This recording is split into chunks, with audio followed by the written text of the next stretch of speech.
Hello and welcome to the Dominion League Season 54, 55, but more importantly, we have a brand new expansion. Dominion Plunder has recently been released, and we are lucky enough to play some competitive games in the Dominion League with this new expansion. The new expansion focuses on introducing more duration cards into the pool and also has an emphasis on treasures as well as a new modification to action piles in the form of traits. We will see all of them as we go through the Dominion League. The match that I just finished against saltroza featured all of the new mechanics and ideas that are present in Dominion Plunder, the latest expansion. Thank you to Donald X for working so hard. We've received a lot of updates on the game this year. Here's our first kingdom. Let's go over to the new cards first. We have two of them. Swamp Shacks is the first one. The first game won't show any of the new duration cards or traits or anything like that. Just a couple new cards from the kingdom here to whet your appetite. Two actions, so it's a village, and you get one card per three cards that you already have in play. Already you see how it combines well with duration cards. Other cards can be in play as well, of course, but durations are the most likely target. This can turn out to be quite powerful. Easy comparison to make is with City Quarter. City Quarter draws cards based on the number of actions in your hand. Swamp Shacks draws cards based on the number of cards in play. Usually actions will be in play. This is strong, and it only costs 4. You need a little bit of setup, of course, but once you have the setup, this is strong. And the second card that we have in this kingdom from Plunder is Mining Road. 1 action, 1 buy, 2 money. Doesn't draw. Once this turn, when you gain a treasure, you may play it. You could think of it as getting a refund on a gold or a silver, for example. You pay 3 for the silver, you get to play it immediately, you get 2 back, so to speak. In this kingdom in particular, we have supplies, so you can buy the supplies with the mining road in play. The supplies goes into play immediately. You top deck a horse. In addition to the new expansion, the UI has changed for the better, I think. So we have a nice presentation here of all the cards that are present in the kingdom. Now, we have quite a few new cards, not just from Plunder, but from allies as well in this kingdom, and Seaside 2.0 in the monkey. Very tricky for me to decide what to do here. In the end, no, not in the end. At the beginning, I started to think, okay, you can build up a lot here. There is draw. Supplies is not really draw in the sense that it doesn't really increase your hand size. The horse does, but then you have to find back the supplies to play back the horse, so it's net neutral. But the monkey will increase your hand size, and the swamp sharks will. Diplomat can also do it, and you can gain some horses from Slay. That'll do the trick as well. We have no trashing on the board, which is critical, but there's a lot of draw potentially. Behind the tent, there's a garrison that also can draw you cards. And we have actions again, as mentioned, from the Swamp Shack. So you can build up here. The question is how? Well, to me, it seemed like you should do something with supplies. Supplies would put horses on top of the deck. Those would be necessary to help kick off your turns. The gain of the supplies also combines well with the garrison. It does play into your opponent's monkey a little bit, but I think you just have to get a monkey and counter your opponent's monkey with one of your own. I wasn't sure when to add all these pieces or in what order. In the end, I do decide on opening with a nomads here. Another option I considered is, for example, traveling fair Slay to get 2 horses in the shuffle straight away, or traveling fair supplies to start up on the horses, because I want the supplies and I think those are good cards to get, especially given that there is no trashing. But I go for the nomads first. I will use the plus buy, hopefully, to buy a couple supplies, and later in the game the plus buy will become important there are only two sources of plus buy. One is the Mining Road, the new card, and the Nomads here. And we will want some amount of plus buy. Traveling Fair is there as well, but if you could save the money, why not? Alright, so I open with the Nomads. Let's see what saltroza, our opponent, does. They get a tent, and that makes me think, should I get a tent? I was thinking, I didn't want silver here. I didn't really want any of the fives. The Gatekeeper, I don't think you care too much about Gatekeeper. Mining Road, not straight away. I think you want to build up as many supplies early and then get a garrison and have the draw coming in from that. So I do get the tent as well. Either that or supplies. Maybe monkeys. Do you recall that? I'm not sure. Monkey is still very new to me. Recently came out, so I'm not sure how to play with it, especially given that you need to think about how it interacts with your opponent. That makes it even more difficult. Alright, so off to turn 2 for saltroza, and they top deck our supplies, which, okay, fine. I understand. They'll get the horse into play very quickly. I have 5 here. Could be the Mining Road, but I did get what I wanted out of the opening. I got the Nomads in play, and I am able to gain a couple supplies quickly here. So we get a couple supplies. I didn't have to use the arms there. I just wanted to, show off a little bit. Plus, that might come into play later, so I might need to just keep it in mind for a little bit of practice. Okay, so 5 for saltroza. Let's see what they go for. Could top deck something, but they choose the Mining Road, which is great. An early Mining Road will help put the supplies in play quickly, will help them cycle through the deck faster than me. I don't have the Mining Road. I have an opportunity to get one here, or I could rotate the tents around, go get a garrison. I choose to get the Mining Road. I value getting the supplies quickly and in play as soon as possible. saltroza does rotate the tents around, revealing the garrison, and they do pick up a garrison. Now recall the garrisons do play very nicely with the supplies. As you play the supplies, you gain a horse, the garrison stacks up. So I want to get as many garrisons as possible. I get one there. saltroza, this is a nice trick with the Mining Road. They bought supplies. Supplies came into play, refunded them $1 for the money they paid, which allowed them to then buy a second garrison. Very nice. I can do something similar here. I can even get, I think, silver and garrison, but supplies is a priority now. So we each have 2 garrisons. Here comes saltroza's first garrison. Loads up with 1 from the supplies, and they buy a hill fort. Now, hill fort is going to be critical in this matchup. Hill fort gains cards that cost 4 or less. We have great targets on the board. You have the rest of the supplies. You have the swamp sharks we talked about earlier. Not quite yet. Needs a little bit of setup. There's monkeys, slays, silvers. The hill fort is going to be very good. This is not a great hand for me. 3 of my 4 terminals collide, and I am going to miss out on picking up a hill fort here. That could be critical if I lose that split. Just have to do the best we can here.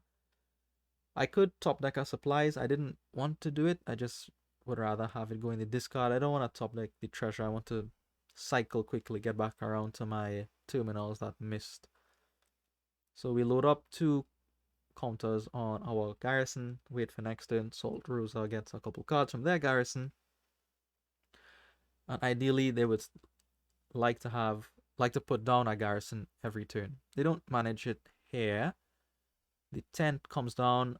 They are going to get another supplies and a swamp sharks this time, and they top deck the swamp sharks. So they feel that they are set up enough to be able to make the swamp sharks be at least a village.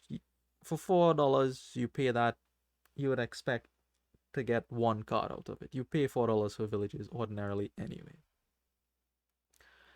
Okay, so we get up to another hill fort. I can't quite top deck it with the traveling fair, but we'll take what we could get. So I think that's my first hill fort. Checking the pile to make sure how many are left. Saltroza gains the Swamp Shack. So this first one for them didn't draw any cards because there was only the Hill Fort in place. So perhaps premature in gaining that Swamp Shacks. But they are able to load up their garrison with a couple tokens here, picking up a second Hill Fort. Fortunately for me, I am able to pick up the second Hill Fort. I think Saltroza could have denied that, and I think that was a big deal, a big distinction if they managed to do it. But we get to Saltroza has two, and we move on. Now I don't care about this tent, so I will keep this card in it. Early in the game, you do genuinely want to think about top deck in the tent. Top deck in a silver to get to 5 on turns 3, 4, 5 can be helpful, but here not so much. We just want to see those horses and the garrisons now. Alright, so down comes the Hill Fort for Saltroza. Swamp Shacks draws a card here, puts down the garrison, starts to load up the garrison. One from the Hill Fort, a couple more from the supplies. They will go ahead and empty the supplies here. Quite a bit of money on this turn. Empty the supplies, top decks, whatever they like. Critically, they load up their garrison. 6 counters, up to 7 counters. They pick up nomads now for the plus buy. And now I am behind, I think. We split the supplies 5 to 5, but I am behind on the gains for the Swamp Shacks. Now you might be thinking, why haven't these people been picking up monkeys? I wasn't sure when to pick up the monkeys, honestly. I really wasn't sure when to pick up the monkeys. It is easier for me now to pick up the monkey with the hill forts in my deck. I am looking for an opportunity to do that, but at the same time, I do not want to lose the split on the Swamp Shacks. Those will draw a lot of cards too, as does Monkey. And I need the action to play the Monkey. You saw I was over terminal just now anyway. We get to top deck our Swamp Shacks here, load up our garrison a little bit, not quite as big as Saltrozas. So let's see what they do with their massive turn here. So first Swamp Shacks does nothing. Second one draws a card, just like our village, which is fine. Not spectacular, which is fine. Mining Road, this one draws 2. This Swamp Shacks draws 2, and that is great. You pay $5 for that off a Lost City, for example, but you get it very easily here from the Hill Fort gain. At this point, I expected them to go gain a monkey and put it into play. Hill Fort can gain to hand, so they could have stuck that monkey into play straight away. Instead, they opt for Swamp Shacks and continue to press forward in their deck. They don't see all of their deck, and critically for me here, this is important, they do not see their garrison. They gain a bunch of horses, but no garrison is there for them. So next turn, their draw will be significantly less than this turn. 14 and 2 buys, and here's where you have to start making interesting decisions. Well, maybe not here at this point. I think the decision for Saltroza is fairly straightforward. Go ahead and empty these Swamp Shacks if possible, and they are able to do it actually. They opt instead for a sleigh and one of those, I forget what those things, a stronghold. They opt for a stronghold, and they top deck all of them. They could have considered emptying the Swamp Shacks there. Again, I feel like that would have been decisive if they did that, but they opt to get a sleigh and a stronghold instead. So they take a small points lead. I'm not sure what the stronghold is for, honestly.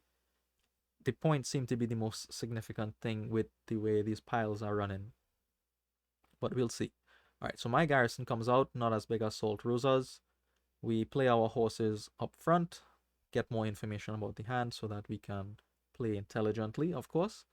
The horses don't impact the Swamp Shacks as well. This one will function like a regular village, just get 1 card in play. Or draw 1 card from the deck, sorry, get our garrison down. We will load up our garrison a bit here.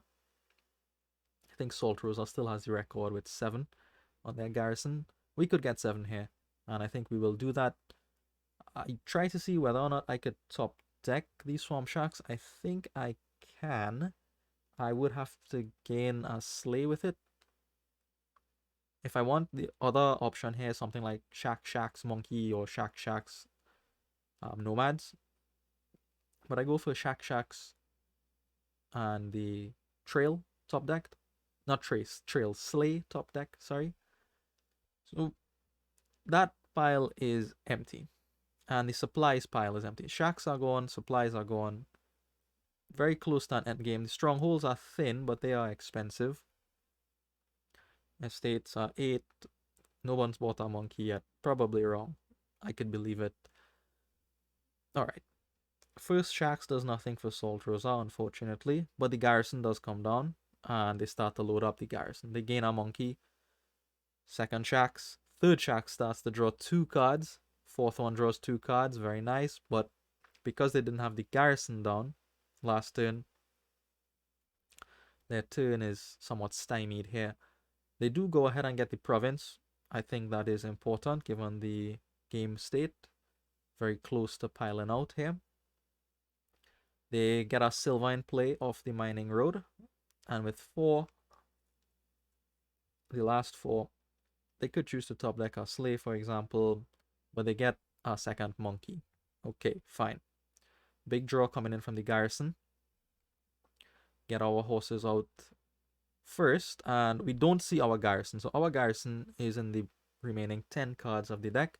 At this point, I have to make a decision on whether I want to try to find the garrisons first by playing the swamp shacks just as regular villages, and then trying to load them up with the hill fort to get more draw on my next turn. If I find the garrison early, I can play the hill forts, load up the garrison with more counters, or I could go look for the garrison with the hill fort and get more draw out of the swamp shacks because I have more cards in play. I decide it's safer to find the garrison. There is a, rather than not find the garrison, if I play the shacks first, the garrison may be at the bottom of the deck and I won't find it. My next turn is shot for sure. So I rather have a smaller garrison than no garrison at all, is what I told myself. So I lead with the hill fort instead of the swamp shacks here. Maybe I find the garrison early, right? Monkey is going to be very important now. Additional draw, and I can actually support the monkey with the actions that I have. So I do play one of these swamp shacks. I don't think I could make any of them draw 2 cards. So if one of them has to draw 1, I might as well play it now. Get the tent in play. That one will draw 2 cards because we put the tent down. Still no garrison, but I feel fairly confident that I will be able to find the garrison. I could draw 4 more cards with the shacks, 1 with the hill fort. I gain our monkey, put it to hand here. That is important that it goes into play. That shacks will draw 3 cards, I think. Yep, great. And we do find the garrison. Look where it was, near the bottom of the deck. So it does go into play here. I can't play both the sleigh and the monkeys. Obviously, you choose the monkey there. You'll get more draw from the monkey than you will get from the sleigh. And these are just annoying prompts to click through here. Now, we get to 19 and 3 buys and arrive at an interesting juncture in the game. You have to think about several things here. Estate pileouts, monkey pileouts. We both have a pair of monkeys. So for example, saltroza could easily gain 2 monkeys with their hill fort on the next turn and maybe pile out on the monkeys if I don't secure a points lead here. But with that in mind, double province seems to be the best way around that. I do have a bit of extra money though, 3 extra, so I could get the double province and something else. The mining road is in place, so what I could do here, and what I should have done, I think, is I could buy a gold, right? That would send me down to 13, the gold would come into play, plus 3 is 16, and then I could buy a double province. I did something worse than that. I bought a silver and double province. So fine, we buy the silver and the double province. Hopefully the extra coin will not come back to haunt me in the future. But we take the points lead and we pass it back to saltroza to see what comes up on their turn. Obviously they lead with the horses, makes sense. Mining road makes sense to start the swamp shacks. So there's the first swamp shacks. Draws a card just like a village. Garrison comes down early, so they start to gain estates, and I got scared here. Up to this point, I hadn't considered estates, I'll be honest. When they gained that first estate, I thought the game was gone. I didn't feel good about my position already. They had the lead in getting garrison first, getting hill forts first. So I thought, okay, maybe I'll lose this game. But to lose it unexpectedly through the estates is a little bit shocking. So I said, okay, did I actually miss something? Because you can empty the estates if you have enough money. For example, they'll gain 2 estates, is what I was expecting. And that'll leave 6 in the supply. That's $12. And they have 3 buys. They have 3 buys, so they need to buy 3 more buys. That's $6 more. So 12 and 6 is 18. If they get up to 18, I think they can empty out the estates.